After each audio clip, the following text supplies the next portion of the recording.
나는 대한민국 예비군이다. 나는 공중보건의사로 37개월 근무를 했고 요즘 현역으로 치면 현역 2번 갔다 오고도 한 달을 더한 꼴. 37개월을 얼마나 성실하게 근무했는지는 꼭 뒷조사 부탁드립니다. 저도 아주 기대가 됩니다. 그런데 예비군이 또 문제입니다. 평일에 시간을 4일을 내라고 하는데 바이탈과 의사가 어떻게 평일에 예비군 훈련을 갑니까? 예비군법에는 공가 처리해야 된다고 규정이 있다는데 그걸 내가 몰랐네. 직업의 특성상 공가가 문제가 아니고 이번 환자분은 주치의사가 예비군 훈련 가서 안 온다고 하면 얼마나 당황스러울까요? 입법하는 힘있는 분들은 현실을 잘 모르겠죠. 금요일 아침 7시부터 정규 근무를 하고 저녁 6시부터는 응급실 당직이 시작되었습니다. 잠을 한숨도 자지 못하는 당직이었고 콜라이티스 septic 렐러티브 이즈케미아 그리고 하프 페프까지 수가는 차지 못하지만 배드사이드 에코도 2케이스 하면서 최대한 열심히 잘 봐드렸습니다. 삶의 질은 박살나지만 그만큼 얻는 것들도 있으니까요. 밤을 새고 토요일 아침 7시 반에 겨우 퇴근을 했습니다. 9시까지 예비군 훈련장에 입소해야 됩니다. 힘있는 분들 아들은 복귀를 안 해도 되는데 힘없는 사람들은 생업을 접고 달려온 예비군도 1분 늦으면 쫓겨납니다. 지각은 하면 안 되지만 최대한 늦게 들어가려고 신라면 먹으면서 57분까지 개겼습니다. 그런데 10시 21분 제가 응급실에서 중환자실 올렸던 환자에 대해서 왜 하이플로우를 쓰는지 연락이 왔습니다. septic샥이라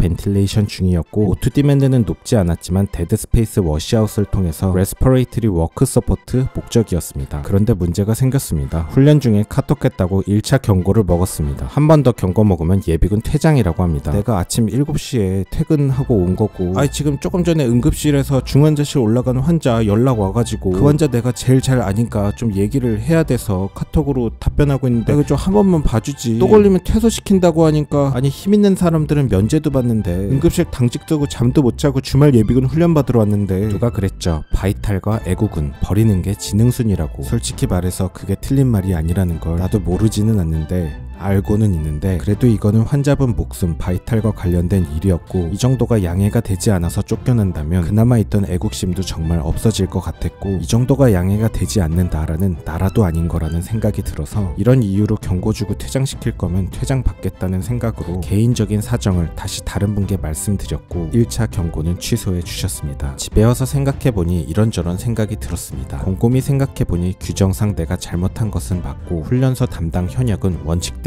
일을 처리했을 뿐입니다. 자잘못을 따지자면 내 잘못인 건 맞는데 내가 오히려 약간 갑질을 한 게 아닌가 싶은 생각도 들었습니다. 그러고 보면 여기 온 예비군들 모두가 다 마찬가지입니다. 평일에 공가를 내지 못하고 어렵게 주말에 8시간씩 시간을 내서 오는 사람들입니다. 저만 중요한 일을 한다고 생각했지만 주말 예비군에 오는 사람들은 모두 다 자기 생업이 있고 사정이 있습니다. 1인 사업장 가게를 하는 사람도 있고 아픈 가족을 간병하는 사람도 있고 어린아이를 봐야 되는데 봐줄 사람이 없는 사람도 있겠지요. 산골짜기 예비군 훈련장에 오는데 차가 없어서 버스를 타고 오는 사람도 있습니다. 그 얼마 하지도 않는 택시비 아끼려고 예비군 훈련장 앞에 오면 걸어서 입소하시는 분들이 있습니다. 우리나라는 아직 휴전 국가고 전쟁이 시작되면 예비군은 다시 소집됩니다. 다들 개인 사정이 있을 텐데 예비군 고생이 많습니다. 훈련소 현역도 저 같은 진상 때문에 고생 많습니다. 예비군과 현역, 현직 군인 모두 수고하셨습니다.